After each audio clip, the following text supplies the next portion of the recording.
This is about some notable Roman women. Women it's worth knowing a little about in order to discuss them when you're talking about Roman women more generally. So, this is very short. It'll be split into two groups. Essentially, there are two women I want to mention from the end of the monarchy and the Republican period, and there are four women I'll mention in the Imperial era.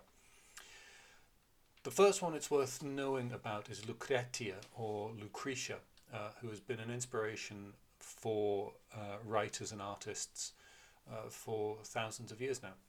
She was a Roman noblewoman who came to embody all of the facets and behaviors of what they would have called a matrona. She was chaste, she was meek, she was domestic, she was honourable. She is allowed to look like this paragon of Romanly virtue because of the way she met her end. She was raped by the son of the last king of Rome, Tarquinius Superbus. Um, and in shame of her chastity being violated, she committed suicide.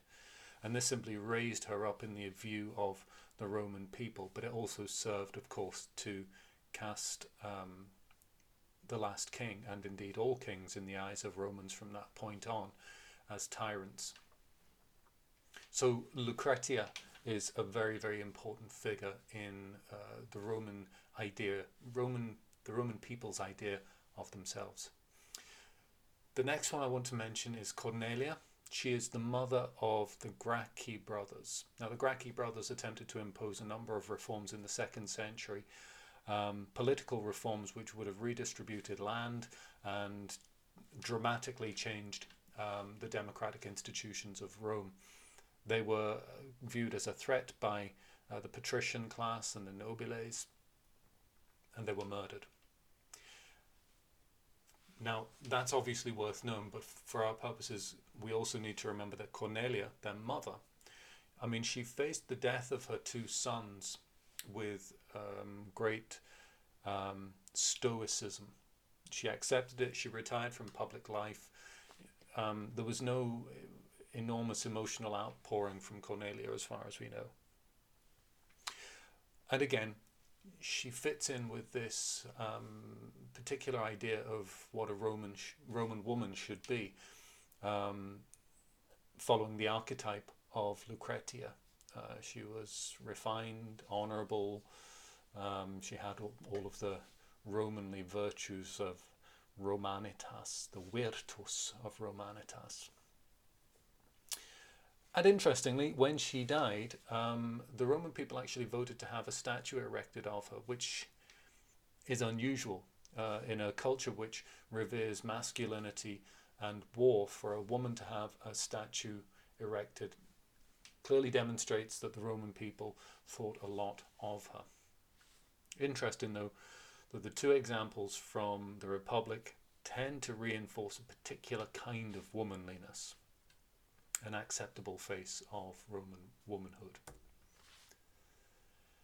Oddly enough, once we get into the Imperial Age, we get a look at women in possibly a more human, certainly in a more flawed way, and in some cases we have some women who are attacked for having the feminine neck to hold an opinion and attempt to influence events.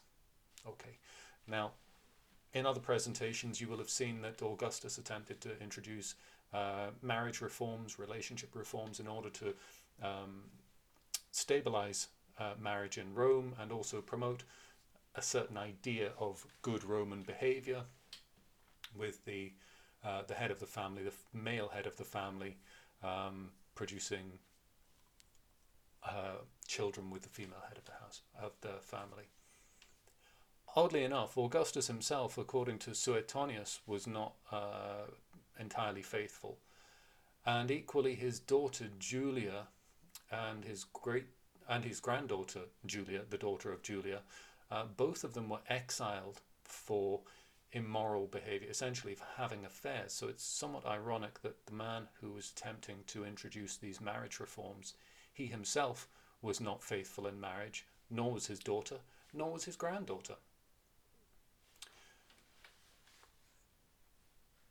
The next figure is Livia, who is probably as a result of I, Claudius, but certainly as a result of I, Claudius, by the way, is a pair of novels written by Robert Graves, and also a television series in the 1970s, 1976 it came out. Very much worth seeing, and in terms of giving you a sense of who these main characters are, especially early in the Republic, it's very, very good for those purposes. Not entirely historically sound, but not bad. Anyway, Livia plays this very, very significant figure in the I, Claudius, the pair of novels, and in the TV series. And historians portray her as a Machiavellian figure, a woman who was scheming, who poisoned anyone who stood in her way. And it seemed, according to these stories, it seemed to be the case that Livia's main goal was to have her son Tiberius become emperor, which eventually he did. There are some weaknesses in the idea, in that if she was attempting to kill her husband Augustus in order that her son should become emperor, she waited a very, very long time to do so, deciding to be married to Augustus for 40 odd years and wait for him to be ill for another reason and then poison him. Anyway, the treatment of Livia by the historians does kind of demonstrate that the Romans were very skeptical at best, and at worst passionately against the notion of a woman having political power of any kind. Interestingly, Tacitus even suggests that when Tiberius went into exile, he imposed exile on himself. Essentially, he retired from public life during his emperorship, and he went to the Isle of Capri, and Tacitus suggests that he did that in order to escape his over-domineering mother. Last two, Messalina and Agrippina, are both linked by the Emperor Claudius. Messalina was the third wife of Claudius, and again, if we are to trust the sources, she went to bed with, well, it would be quicker to count the people in Rome who she didn't go to bed with. That seems to be the case. And when her infidelities were discovered, Claudius had her put to death. At one point, she even went through a marriage ceremony with an actor, I think it was, whilst being married to the emperor. It seems unlikely. I mean, it seemed to be, to my mind at least, a very foolish thing to do if you were the wife of the emperor, to get married to somebody else while you were married to the emperor. But maybe again, this is a way in which Roman historians attempted to tarnish the reputation of women in positions of power. Lastly, Agrippina, less like Messalina, more like Livia. Claudius's niece. She already had a son, Nero, when she married Claudius. And Claudius allowed her to have significant political power. She would attend meetings of the Senate, hidden from the Senate. But again, according to the sources, she was able to administer parts of the empire.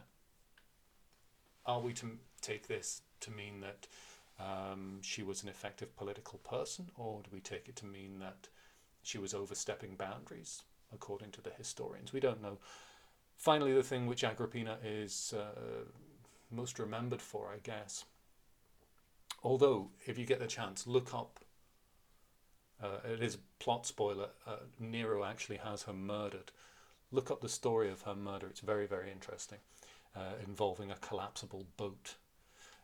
Anyway, the thing that she is most remembered for is at the death of Claudius.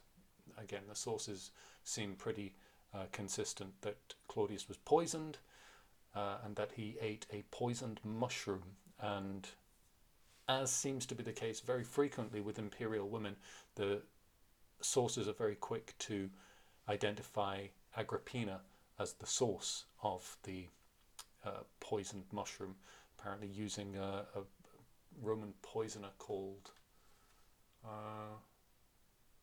Locusta, I think. Something like Locusta, Locusta. The point is, they were very quick to pin the blame for Claudius's death on his overreaching wife. Is it true? Well, we can't be 100% sure, but it's interesting. Any questions? See me in class.